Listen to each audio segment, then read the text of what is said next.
What are the best practices for the Assure quadrant? Number one, user-friendly mechanisms to gather customer feedback.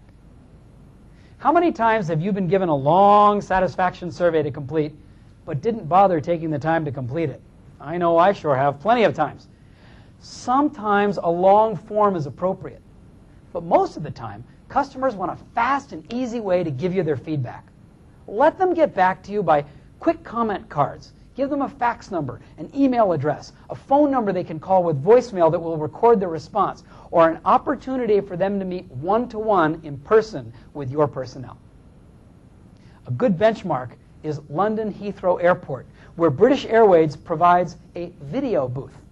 Customers can step in, flip on a switch, and record their feedback to the company. Hey, what could be easier?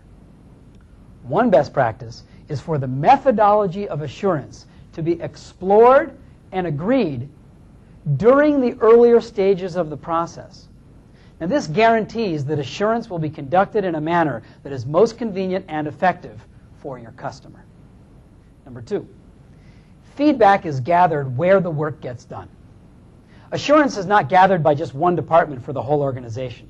Rather, feedback is gathered near the place where the work gets done, so that corrective actions and improvements can be implemented right away. Now, some organizations have consolidated their assurance function into a single department. They usually call it customer affairs. This department then goes out and surveys the entire customer base and generates a monthly service performance report, or index, for circulation throughout the organization.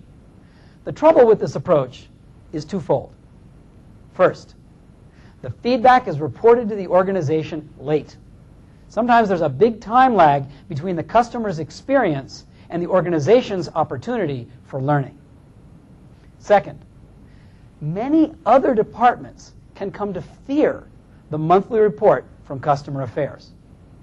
It arrives more as a report card in which you don't want to be found at the bottom, rather than eagerly awaited as a learning tool that is openly welcomed and enthusiastically acted upon. Number three, feedback triggers action. Now, this one is self-explanatory. There's no sense going through the assurance process if nothing is going to change the next time you go through the cycle. And number four, get back to the customer quickly.